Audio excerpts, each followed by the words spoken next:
Assalamualaikum warahmatullahi wabarakatuh. Alhamdulillah, wassalatu wassalamu ala rasulillah wa ala alihi wa sahbihi wa man walah wa ba'du.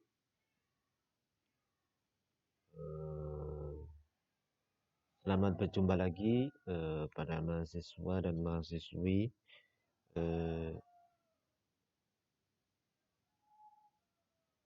Fakultas Ekonomi dan Bisnis Islam IAIN Kudus yang saya cintai. Pada pertemuan kita kali ini merupakan pertemuan yang keempat dengan mata kuliah metodologi studi fikih. Tema dan pembahasan materi kita kali ini adalah mengenai histori atau sejarah perkembangan fikih pada zaman Nabi Shallallahu Alaihi Wasallam dan sahabat. Jadi ilmu fikih sebagai suatu disiplin ilmu, sebagaimana ilmu-ilmu yang lain, mengalami beberapa tahapan dan periode perkembangannya. Sebagai mukadimah, saya sampaikan di sini bahwasannya ilmu fikih adalah salah satu disiplin ilmu yang sangat penting kedudukannya dalam kehidupan umat Islam. Secara esensial, fikih sudah ada pada masa Nabi Shallallahu Alaihi Wasallam, walaupun belum menjadi sebuah disiplin ilmu tersendiri. Semua persoalan keagamaan yang muncul waktu itu langsung ditanyakan kepada Nabi Shallallahu Alaihi Wasallam.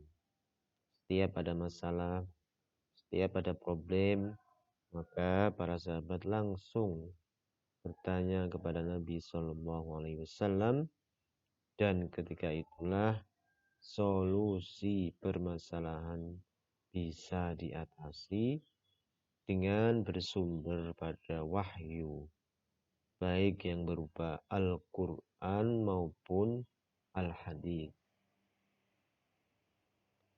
Setelah Nabi Shallallahu Alaihi Wasallam wafat, ilmu fikih ini mulai muncul seiring dengan timbulnya permasalahan dan problematika yang muncul dan membutuhkan solusi hukum.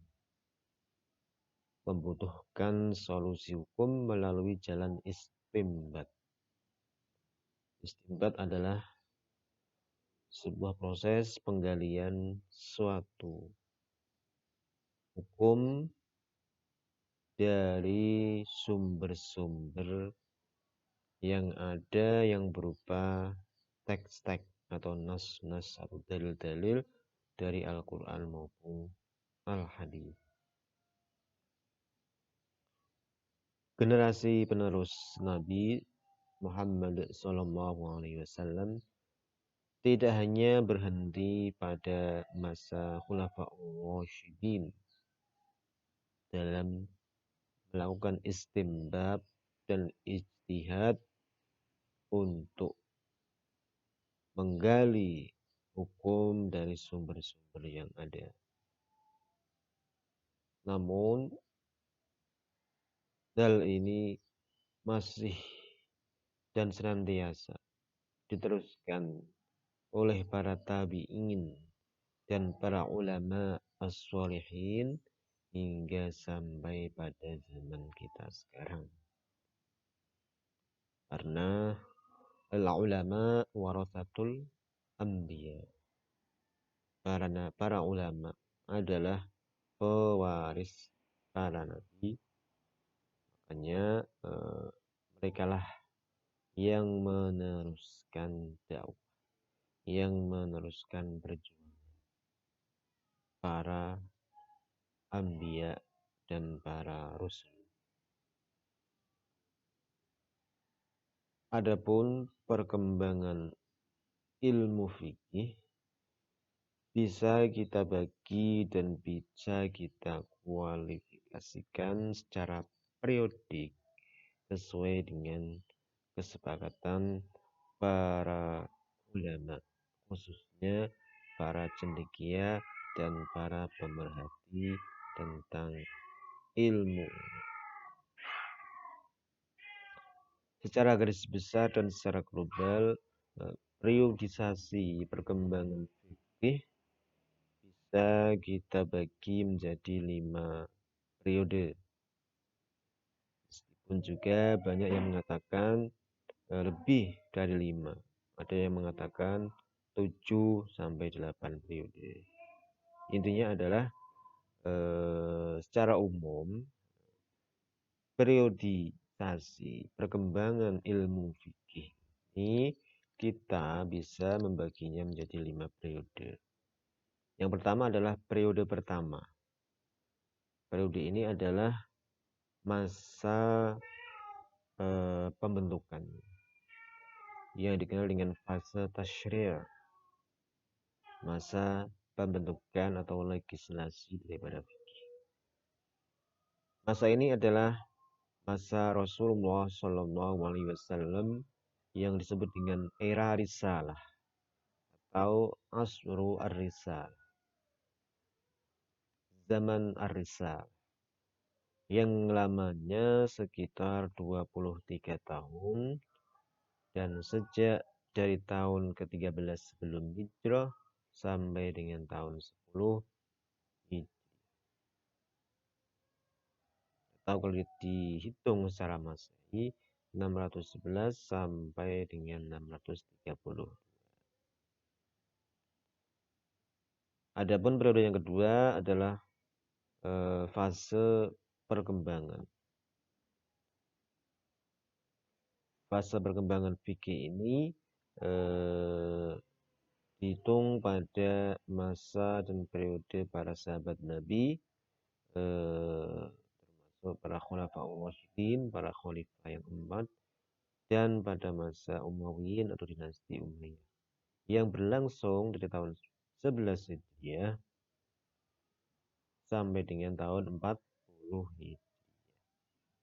Atau dalam Masehi, hitungan Masehi 632 sampai 720 Masehi. Periode yang ketiga adalah fase perkembangan fikih periode kesempurnaan atau yang dikenal dengan zaman keemasan, Asrul Dhahabi, yaitu periode para imam-imam mujtahidin, yaitu pada masa keemasan dinasti atau daulah Abbasiyah. Periode ini berlangsung kurang lebih 250 tahun sejak tahun 101 Hijriah sampai dengan 350 atau sampai permulaan abad 2. Kemudian periode yang keempat adalah fase perkembangan fikih periode kemunduran atau periode taklid atau juga periode yang jumud, beku, statis, tidak bergerak dan berhenti pada batas-batas yang telah ditentukan oleh ulama-ulama dahulu dengan tidak ada perkembangan lagi, yaitu fase ini dihitung sejak pertengahan abad ke-4 Hijrah hingga abad ke-7. Periode yang kelima adalah periode kebangkitan atau asrun nahdah, bangkit atau renaissance, dimulai setelah abad ke-7 sampai sekarang. Jadi itu 5 periode perkembangan fikih yang bisa kita bagi mulai dari periode Rasulullah, periode sahabat, periode tabi'in dan seterusnya, periode keempat, kemudian periode kelima era kebangkitan sampai zaman. Berarti saat ini zaman sekarang, zaman now, fikih masih berada dalam periode yang kelima. Ada yang mengatakan era kebangkitan ini dihitung mulai abad ke-7. Kemudian dilanjutkan munculnya para pembaru Islam yang dimulai pada abad 20 Masehi sampai sekarang.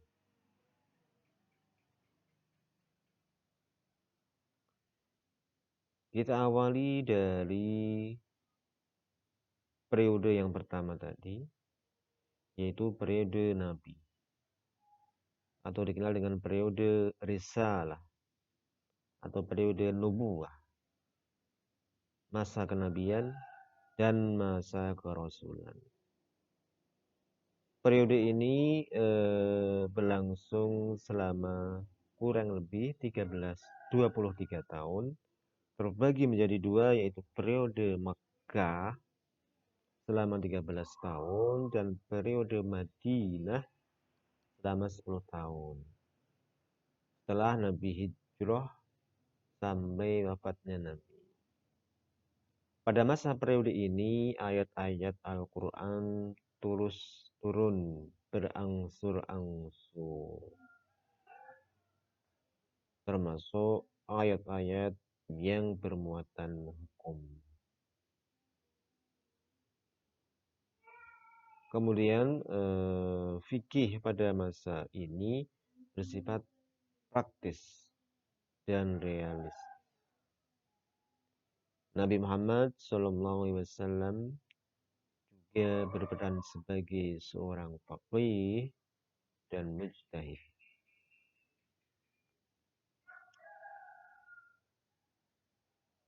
Sumber hukum pada masa ini adalah langsung dari Al-Quran atau wahyu Al-Quran dan dijelaskan dengan hadis atau sunnah Rasul Sallallahu Alaihi Wasallam, di mana keduanya adalah bersumber dari wahyu Allah Subhanahu wa Ta'ala. Al-Quran, lafal dan redaksi dan isinya dari Allah Subhanahu wa Ta'ala. Nabi hanya menyampaikan, sementara hadis atau sunnah adalah wahyu Allah yang isinya sumbernya dari Allah dan Nabi yang membuat redaksinya atau lafalnya dari Nabi. Jadi dua-duanya adalah sumber hukum langsung pada saat itu, berupa wahyu Allah dalam bentuk Al-Quran maupun Al-Hadis.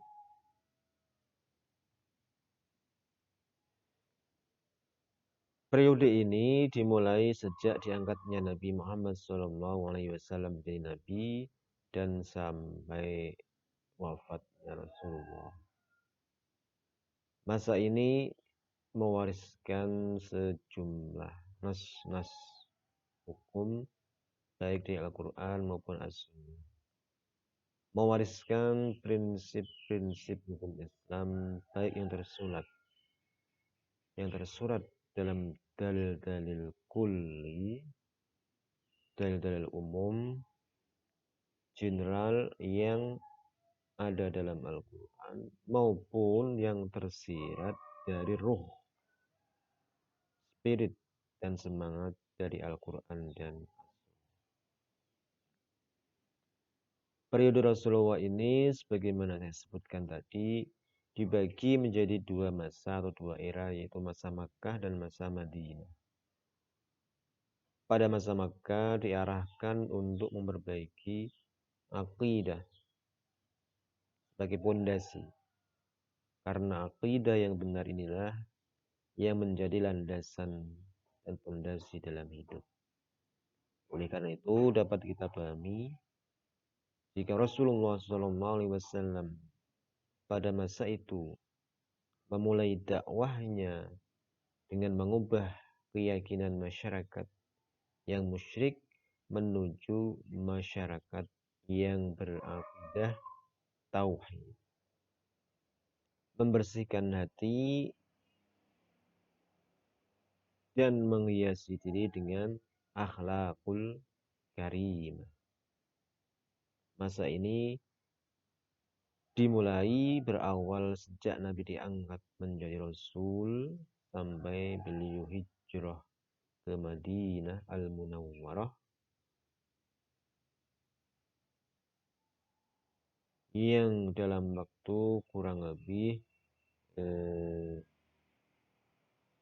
kalau dijumlah menjadi 23 tahun.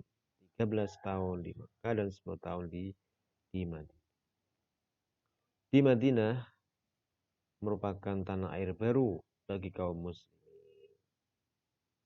Kaum muslimin bertambah banyak dan terbentuklah sebuah masyarakat dan komunitas muslim yang menghadapi banyak persoalan dan masalah-masalah baru yang membutuhkan solusi dan cara pengaturan-pengaturan, norma-norma dan peraturan.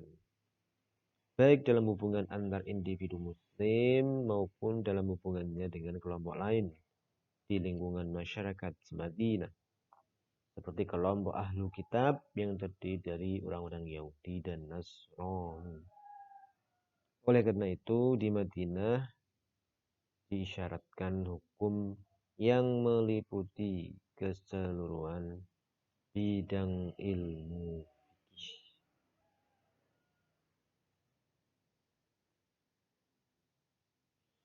Dan masa Madinah ini memakan waktu kurang lebih 10 tahun. Jadi periode pertama masa Nabi kalau dihitung di total jumlah 13 tahun di Makkah dan 10 tahun di Madinah, jumlahnya adalah 23 tahun. Nabi berdakwah selama itu. Karena Nabi wafat umur 63 tahun. Diangkat menjadi Rasul umur 40 tahun.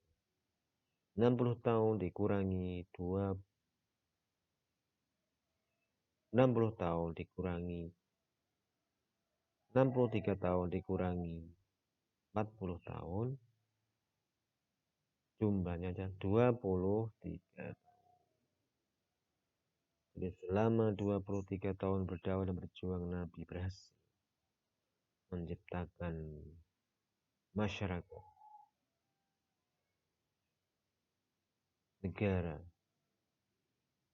daulah Islamiyah yang berpusat di kota Madinah. Adapun sumber-sumber hukum pada masa ini, pada masa Rasulullah SAW, yang pertama adalah Al-Quran. Al-Quran diturunkan kepada Rasulullah tidaklah sekaligus. Turun atau nuzul sesuai dengan kejadian atau peristiwa dan kasus-kasus tertentu, serta menjelaskan hukum-hukum. Memberi jawaban atas pertanyaan-pertanyaan atau jawaban terhadap permintaan fatwa. Sehingga dalam hal ini banyak beberapa ayat yang memiliki kronologi turunnya Al-Quran yang dikenal dengan asbabun nuzul, sebab-sebab turunnya Al-Quran yang terkait dengan peristiwa atau kasus atau masalah yang dihadapi oleh para sahabat. Kemudian turunlah jawaban langsung dari Rasulullah SAW yang berupa Al-Quran, wahyu Al-Quran. Contohnya kasus seperti larangan menikahi wanita musyrik. Peristiwa ini berkenaan dengan seorang yang bernama Marsad al-Ghanawi yang meminta izin kepada Nabi untuk menikahi wanita musyrikah. Maka turunlah ayat, dan janganlah kamu nikahi wanita-wanita musyrik sebelum mereka beriman.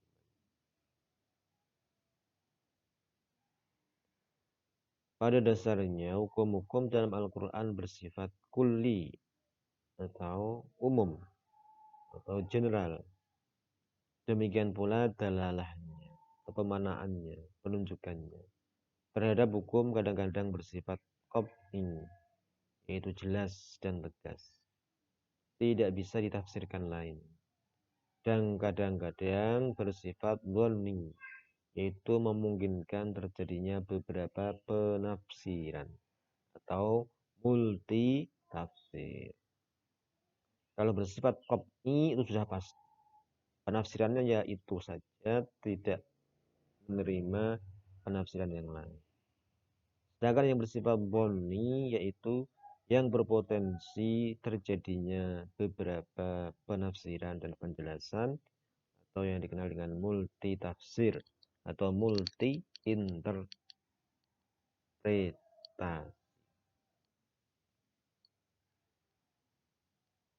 Bidang hukum yang lebih terperinci tentang pengaturannya dalam Al-Quran adalah tentang bidang ahwal syariah, yaitu tentang hukum keluarga, pernikahan, perceraian,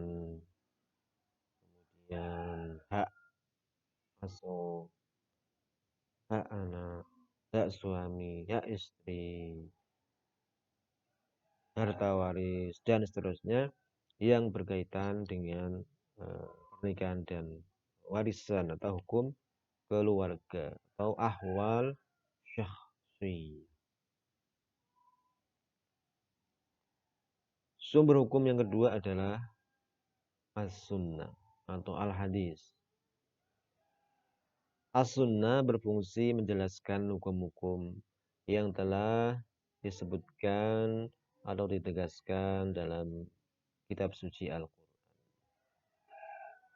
Penjelasan Rasulullah tentang hukum ini sering dinyatakan dalam perbuatan Rasulullah sendiri atau dalam keputusan-keputusannya dan kebijaksanaannya ketika menyelesaikan satu kasus atau karena menjawab pertanyaan hukum yang diajukan kepadanya.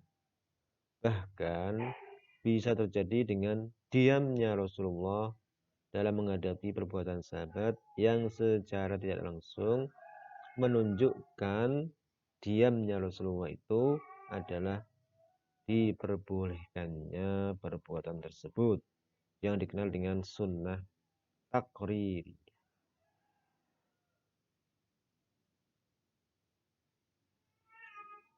Rasulullah SAW jika dihadapkan kepada peristiwa yang membutuhkan penetapan hukum, beliau menunggu wahyu. Apabila wahyu tidak turun, maka solusinya, pilihannya, opsinya adalah beliau berijtihad dengan tetap berpegang pada ruh dan semangat spirit ajaran Islam dan dengan cara musyawarah bersama para sahabat-sahabat. Jika hasil ijtihadnya salah, maka Allah akan memperingatkan bahwa ijtihadnya itu adalah salah. Seperti ditunjukkan yang benarnya dengan diturunkannya wahyu. Contohnya dalam kasus tawanan perang Badar. dan kasus pemberian izin kepada orang yang tidak ikut perang Tabuk. Apabila tidak diperingatkan oleh Allah, maka berarti ijtihadnya itu adalah benar.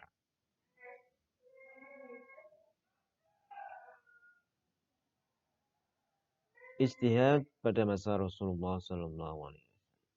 Pada zaman Rasul, ijtihad itu dilakukan oleh beliau dan juga dilakukan oleh para sahabat. Bahkan ada kesan bahwasanya Rasulullah SAW mendukung para sahabatnya untuk berijtihad. Seperti terbukti dari cara Rasulullah sering bermusyawarah dengan para sahabatnya dan juga dari kasus sahabat Mu'ad bin Jabal yang diutus ke negeri Yaman. Hanya saja ijtihad pada zaman Rasulullah ini tidak seluas pada zaman setelahnya. Karena banyak masalah-masalah yang ditanyakan kepada Rasulullah, kemudian langsung dijawab dan diselesaikan oleh Rasulullah sendiri. Di samping itu, ijtihad para sahabat pun apabila salah, maka Rasulullah mengembalikannya, mengoreksinya, meluruskannya kepada jalan yang benar. Contohnya dalam kasus ijtihad Ammar bin Yasir yang junub atau hadas besar, yang kemudian berguling-guling di pasir untuk menghilangkan hadas besarnya itu. Karena ini adalah salah. Kemudian Rasulullah menjelaskan bahwa orang yang junub kemudian tidak menemukan air atau karena sakit, kalau terkena air akan membahayakan penyakitnya, maka cukuplah dengan tayamum. Dan tayamum itu cukup hanya dengan mengusap dua anggota badan, yaitu muka dan tangan. Dan ini berlaku untuk hadas kecil atau hadas asghar dan juga hadas besar atau hadas akbar. Jadi orang yang berjunub atau jinabah ketika mau tayamum tidak perlu mandi debu atau mandi pasir dengan berguling-guling di pasir. Tapi cukuplah dengan mengusap wajah dan kedua tangan. Itu contoh kasus mengenai ijtihad sahabat yang salah kemudian diluruskan dan dikoreksi oleh Nabi SAW. Ijtihad Rasul dan pemberian izin kepada para sahabat untuk berijtihad memberikan hikmah yang besar. Di antaranya memberi contoh bagaimana cara beristimbat, bagaimana menggali hukum dari dalil-dalil yang ada. Dan juga memberi latihan kepada para sahabat bagaimana cara menarik hukum, menggali hukum, menyimpulkan hukum dari dalil-dalil yang dalil-dalil yang umum. Agar para ahli hukum Islam, ahli fikih atau fuqaha sesudah beliau dengan potensi yang ada pada dirinya bisa memecahkan masalah-masalah baru dengan tetap mengembalikannya kepada prinsip-prinsip yang ada dalam Al-Quran dan As-Sunnah. Jadi pintu ijtihad akan selalu terbuka. Dulu pernah ada perkataan yang mengatakan bahwa pintu ijtihad sudah tertutup. Dalam sejarah peristiwa ini terjadi ketika masa kemunduran daripada fikih. Ya, banyak yang mengatakan bahwasanya pintu ijtihad telah ditutup. Selanjutnya kita melangkah menuju pada tahap periode yang kedua daripada histori perkembangan fikih, yaitu fikih pada masa atau pada era zaman para sahabat radhiyallahu anhu. Dengan wafatnya Rasulullah SAW, maka berarti wahyu yang diturunkan pun ikut selesai dan berhenti. Kedudukan Rasulullah diganti oleh para khulafaur rasyidin, para khalifah pengganti Nabi. Adapun tugas dari seorang khalifah adalah menjaga kesatuan umat Islam dan pertahanan negara. Masa ini dimulai dari periode Khulafaur Rasyidin dan sahabat-sahabat senior, as-sahabah al-kibar, hingga lahirnya Imam Mad'ab, yaitu dari tahun 11 sampai 130.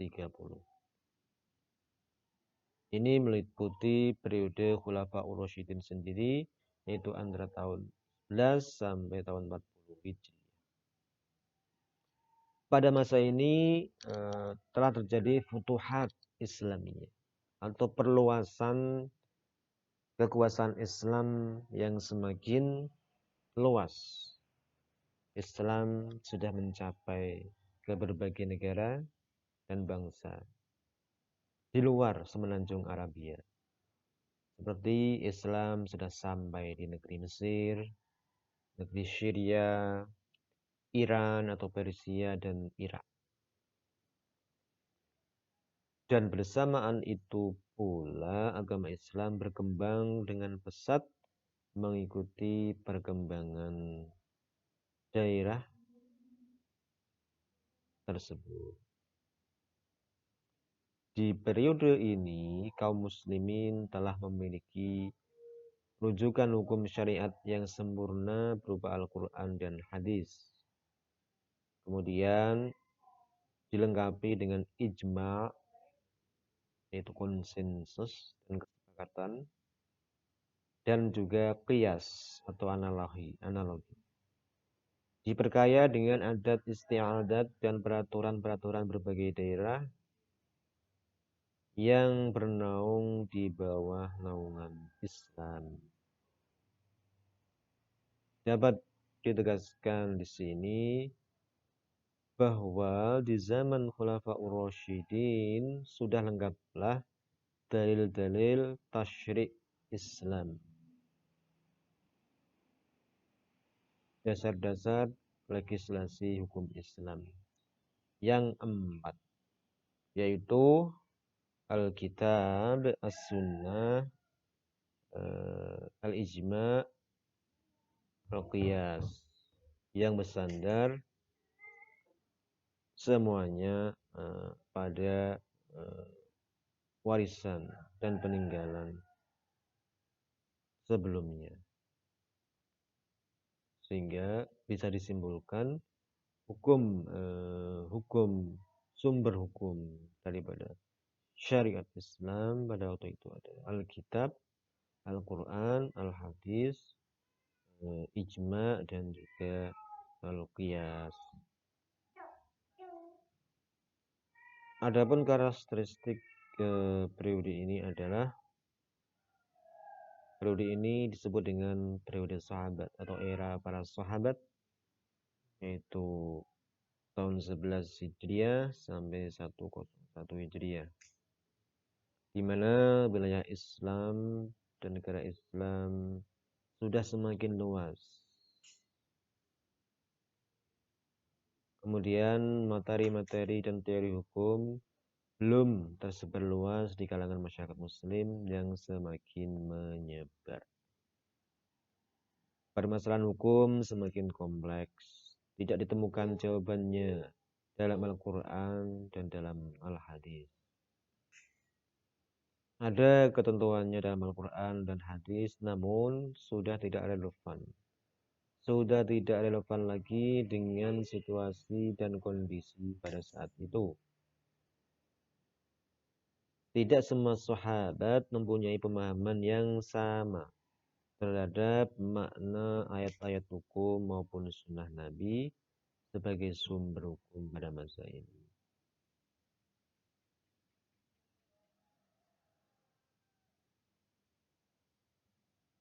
Sehingga diperlukan sumber selain Al-Quran dan hadis, yaitu ijtihad yang berupa ijma para sahabat.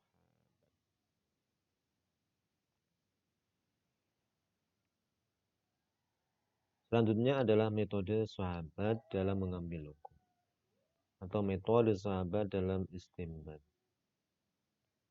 Metode yang digunakan pada masa sahabat ditempuh melalui beberapa cara. Di antaranya, satu, dengan hanya memahami lafal, yaitu memahami maksud yang terkandung dalam zahir lafal, baik dari Al-Quran maupun hadis. Contohnya bagaimana hukum membakar harta anak yatim. Ketentuannya jelas dalam Al-Quran, yaitu hanya larangan memakan harta anak yatim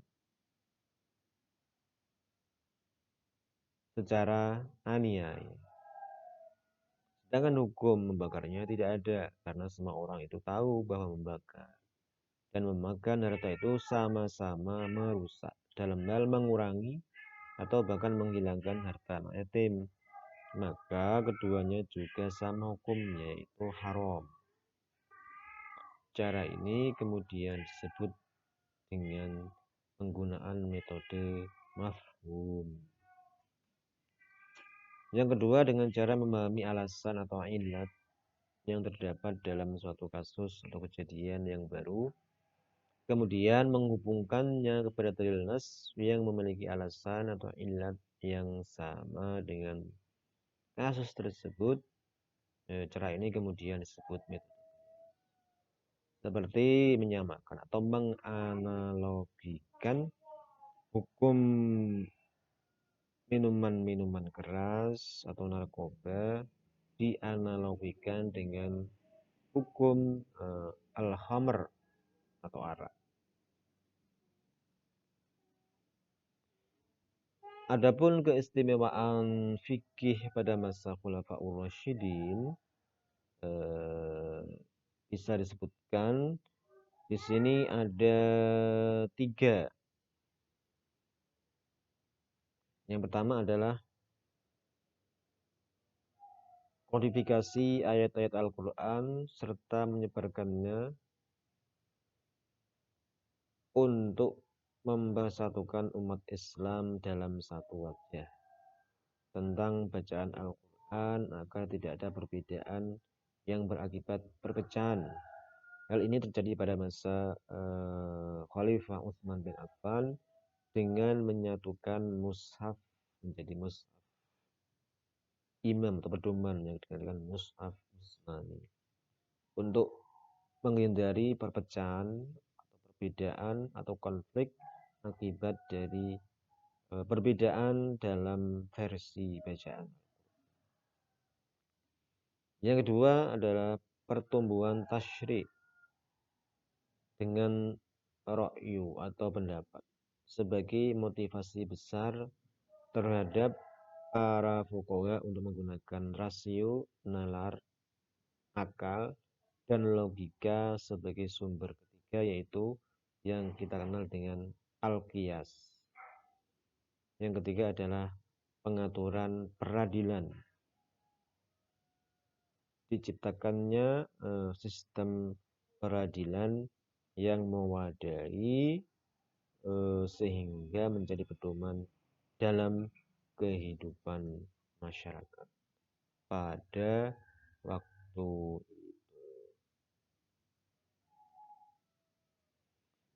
Adapun warisan atau turas atau legasi masa sahabat terkait dengan fikih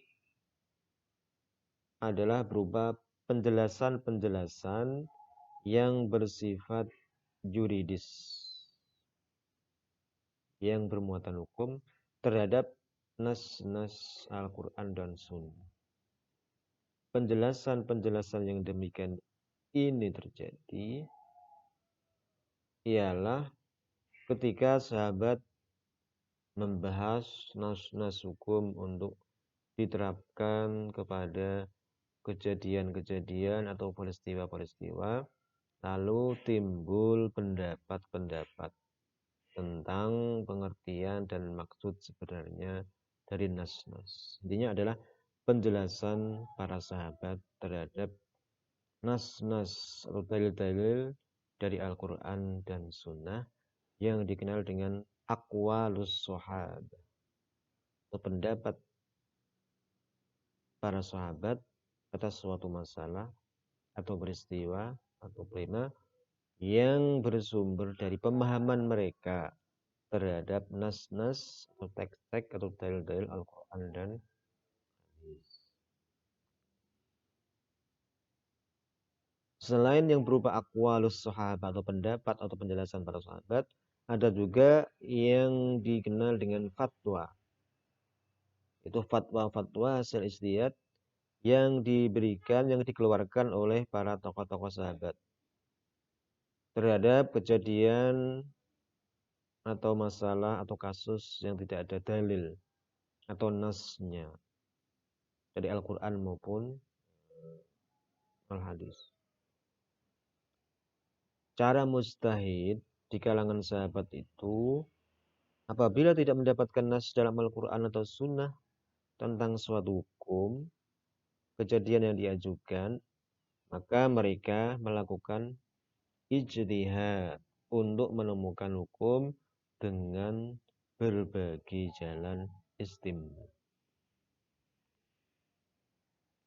Contoh ijtihad yang dilakukan pada masa sahabat adalah memerangi orang-orang yang tidak mau membayar zakat. Bagaimana kisah yang masyhur yang dilakukan oleh Khalifah Abu Bakar ketika memerangi orang-orang yang enggan membayar zakat. Contohnya lagi pernikahan seorang wanita yang sedang dalam iddah. Tentang kasus semacam ini terdapat dalam sunnah maupun Al-Quran. Sahabat Ali radhiyallahu anhu dalam menjawab masalah ini berpegang pada prinsip umum tidak ada larangan abadi. Maka cukuplah diberi hukuman fisik dan perceraian serta iddah ganda. Sementara Umar radhiyallahu anhu dalam mengambil sikap keras itu karena menutup pintu kesalahan yang sama bagi orang lain atau dalam rangka menimbulkan efek jera supaya tidak terulang lagi kesalahan seperti ini. Itu materi pembahasan kita pada pertemuan kali ini. Sekian dan terima kasih. Selanjutnya kita bisa diskusi dan tanya jawab. Sampai berjumpa di pertemuan berikutnya. Semoga bermanfaat. Wallahul muwaffiq ila aqwamit thoriq. Assalamualaikum warahmatullahi wabarakatuh.